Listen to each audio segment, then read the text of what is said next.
दोस्तों, मैं फराज मलिक। आज हम 3-4 खबरों पर बात करेंगे और ये खबरें सोशल मीडिया पर इस वक्त बहुत ज़्यादा ट्रेंड कर रही हैं। आप लोगों ने अक्सर सोशल मीडिया पर एक चीज़ ट्रेंड होते देखी होगी, बहुत ज़्यादा सुना होगा, वो है जिहाद। चाहे फिर वो कोरोना जिहाद हो, चाहे फिर वो लव जिहाद हो, और अब हमारे देश का मीडिया एक नया जिहाद लेकर आया है, यूपीएससी जिहाद।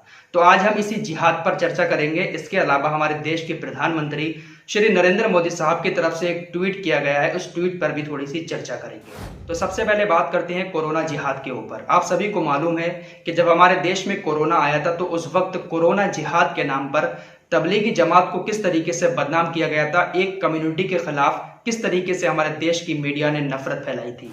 कोरोना जिहाद के नाम पर हमारे देश के कुछ नेता भी शामिल थे और कुछ इनके जैसे लोग भी शामिल थे।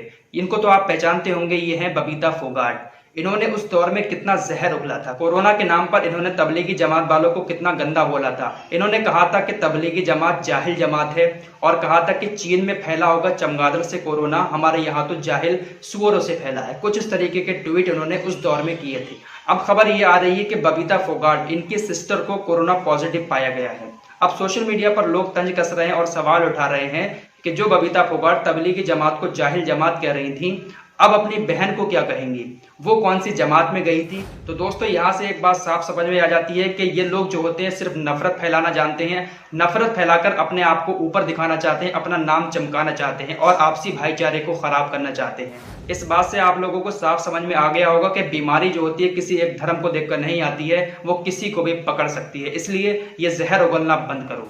दूसरी खबर आ रही है लव जिहाद को लेकर। आप सभी को मालूम है कि हमारे देश के अंदर लव जिहाद के नाम पर भी बहुत सारी चर्चा होती रहती है। कहा यह जाता है कि मुस्लिम लोग जो होते हैं वो हिंदू लड़कियों को बहला फुसलाकर उनसे शादी कर लेते हैं। इसको लव जिहाद का एक नाम दिया गया है।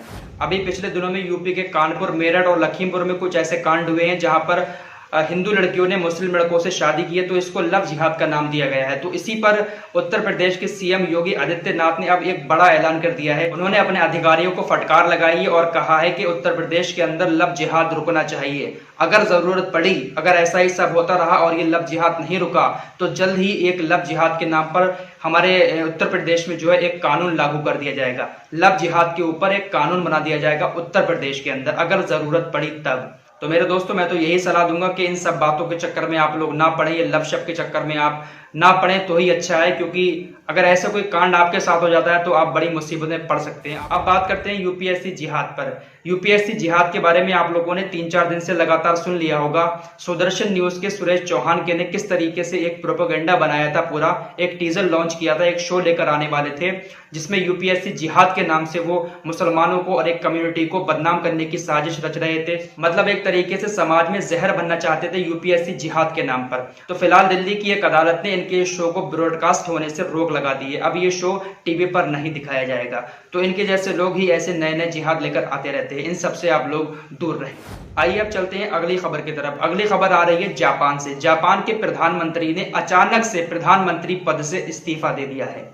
अचानक से उन्होंने इस्तीफा दिया। इसके बाद हमारे देश के प्रधानमंत्री नरेंद्र मोदी ने भी ट्वीट किया। असल में प्रधानमंत्री जो जापान के हैं उनका थोड़ा सा स्वास्थ्य खराब चल रहा था, जिसकी वजह से वो सही से काम नहीं कर पा रहे थे। तो उन्होंने सोचा कि मैं सही से काम नहीं कर पा रहा हूं, इससे अच्छा ये है कि मैं अपने पद से इस्तीफा दे दूं।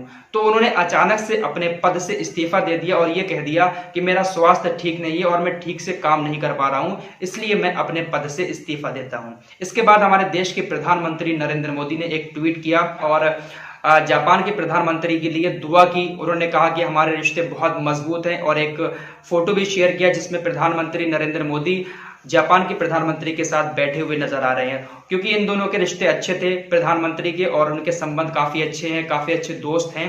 तो इसको लेकर बड़ा दुख के साथ उन्होंने ट्वीट किया कि आपने जो इस्तीफा दिया है, आपकी तबीयत खराब है, उस पर अपनी संवेदना व्यक्त की और उनके लिए दुआ भी की। तो फिलहाल आज के लिए इतना ही। मिलते हैं एक और खबर के साथ, तब तक के लिए अपना ख्याल रखें।